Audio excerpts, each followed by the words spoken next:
Since motor cars were first introduced into Australia, Packards have always been hidden and rare, with less than a few thousand being imported. Only the wealthy could afford these vehicles until they were abandoned or sold into the used car market. One of these buyers in the early 60s was a dashing young Sydney woman and mother of two, Gwen MacRae. Gwen took a shine to these kings of the road and bought a 1934 1105 7-passenger sedan. Besotted by their style and reliability, she reached out to other Packard drivers through a letter to the editor of the Australasian Post, now a defunct nationwide publication. 6 months later, she founded the Packard Automobile Club of Australia. Hello, I'm Gwen MacRae, Packar's founder. A few seconds ago I was minding my own business in a black and white photograph with my husband, Eric, and all of a sudden I started talking and got some colour in my cheeks. Sure beats rouge. How this all works I don't know, but it's wonderful to see that the club is still going strong after 60 years and the kings of the road are still being restored. I just had a quick look at the club's register. Would have dearly loved to spend more time driving my 34 and attending rallies, but the good Lord only gave me 48 years. Too many cigarettes probably didn't help, either. But you only get one life. Oh my, is that you, Rod? Yes, it's me, Mum. Probably a bit older than last time you saw me. Did they get you out of a picture too? No, it's me, and I'm still kicking at 74, and they want me to talk about your life and how you started the Packard Club. I remember it like yesterday. The excitement of getting the letter published in the Post, Peter Sharp writing to me, and all of a sudden we had 7 members and a newsletter. Your father was unstoppable as well. He used to find Packards hundreds of miles away and drive them back to Sydney unregistered using the 34's number plates. They called them midnight runs. I bet you can't do that now? I remember coming out of the house, Gladesville, one morning and seeing the number plate on the Packard upside down. Dad must have put it back on in the dark. Ha ha, caught him out. So what are you going to say about me?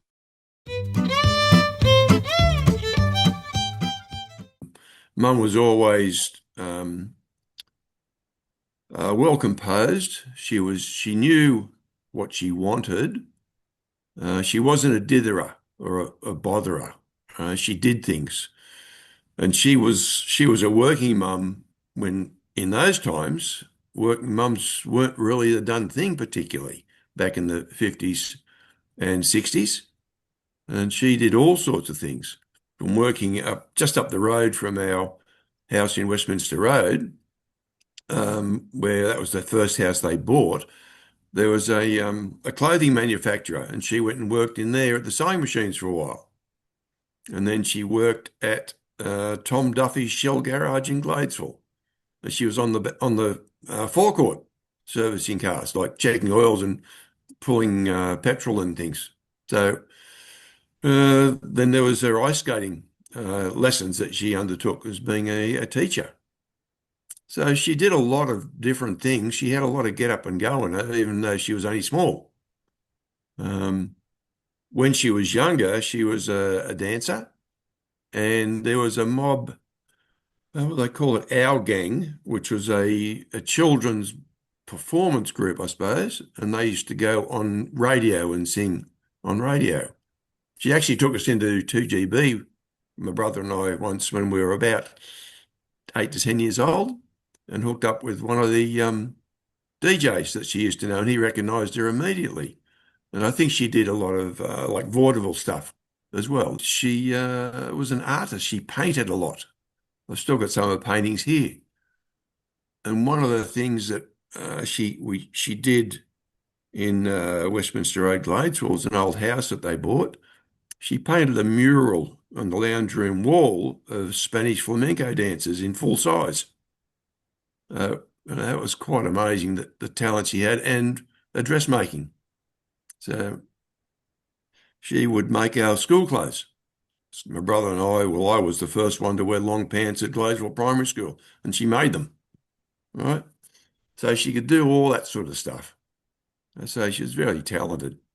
Gwen could have driven and promoted any make of car. Why Packards? What was the appeal? I'm not sure. I think the fact that they drove so well. There was a lot of prestige about a Packard because they were still in people's minds in those eras. We had a 39 Packard 6 as a family. I remember that clearly, and a 51 Chevrolet. And but when Dad got the Packard, there was something about it that Mum just fell in love with. And when she finally got round to driving it, because she initially was a bit reluctant, she realised how easy it was to drive the car, and she just fell in love and ended up being her daily driver, basically. That's right. She was 5'2" and had used a cushion to look over the steering wheel. Um, how did she actually handle that heavy 34 in Sydney traffic? Well, it was actually quite easy to drive. I drove it myself when I got my license, and once the car was rolling, it was quite easy to drive. You just drop it into top gear when it go anywhere in top gear with the power it had. The steering lightened up, and the brakes were very good because they were power assisted vacuum brakes with mechanicals. And it would stop on a dime. It would steer well. It was very stable with a long wheelbase. So for her, it was just very good to drive. So there was no grunting and groaning when she was going around tight Sydney corners. No, not at all. No, you just, as I said, once you get those wheels rolling, it's easy to drive. What was she like as a mother?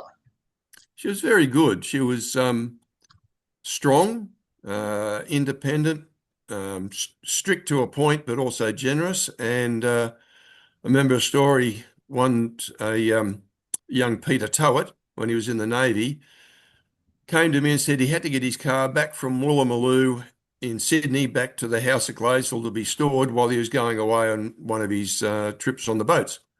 And so I went along with him, drove the car back and parked it in the park next door to the house at Gladesville. Only problem was I was 15 at the time and didn't have a license. So I come up the stairs to the front door and there's Mum waiting for me. Oh, I copped it over that, and I think Peter might have had a little word from Mum as well. Did you say Peter was Packer's current president? My memory is a bit hazy, but Peter would have been 16 or 17 when he boarded with us as a young naval cadet. Yeah, I was 17. He didn't charge me rent, and it was just fantastic.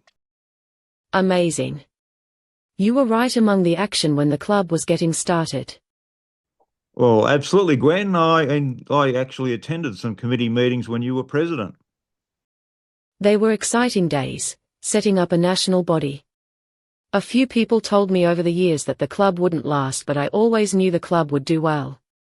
We were never going to have a lot of members, but each member had this outsized enthusiasm to restore and drive Packards, and it just needed a bit of organising. She was a woman in a man's world, and normally at that time women didn't lead in any fields, but she took charge of that club and she built it up, and she knew exactly what she wanted to do with it, and it was great.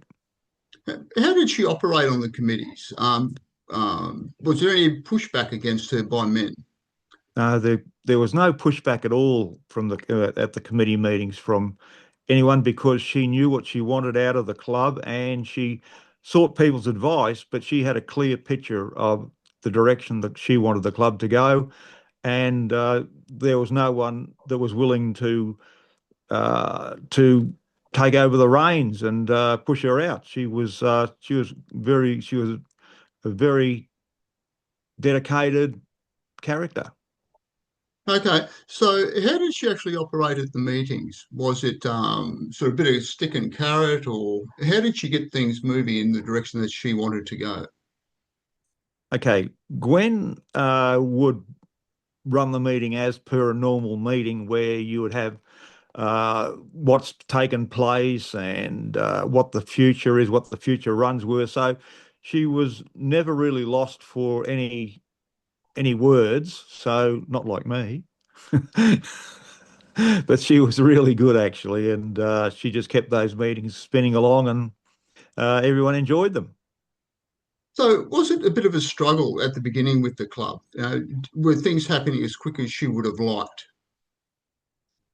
Well, there was no club before she started one. So she was in new territory, and as we said, she was in a man's world, and but she accomplished what she wanted to, and she gave direction for the club, and that direction is still being followed now. Did she have any mechanical knowledge about Packards, or what did she know about Packards that made her so impressive to a lot of people? Her enthusiasm. Eric was a mechanic, and he knew the nuts and bolts of Packards, and she really knew how to get a club off the ground, and she did a really good job. Okay, so she was the right woman for the job in 1965. Absolutely.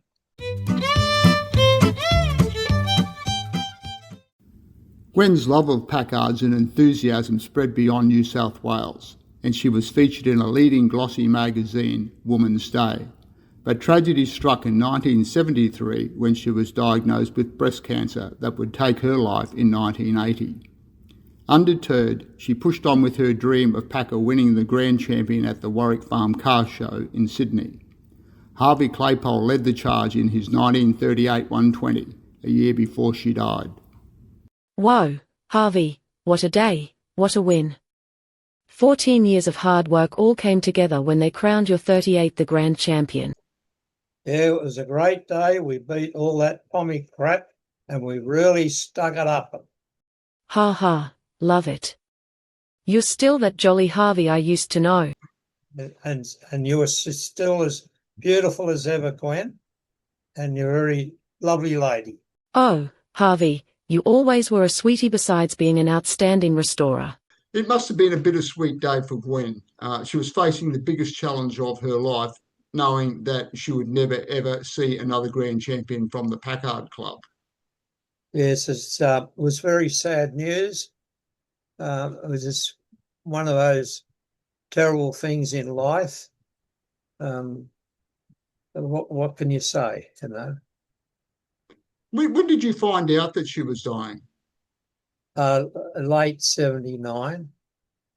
So no one in the club actually knew she was dying? Well, I'm not sure on that, you know. I'm not sure. Other people may have known, but we didn't know till she actually told us. Was that the type of person she was? You know, someone who just got on with things rather than sort of...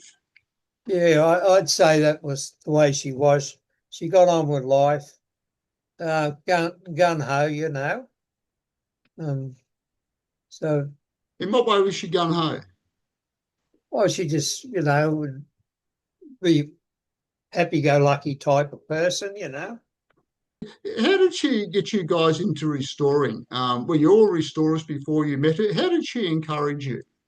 Well, I used to be in another club with an old Pontiac, and then we were out at this rally out at Warwick, not Warwick Farm, Warwick Amber where I seen the Packard and seen her Packard.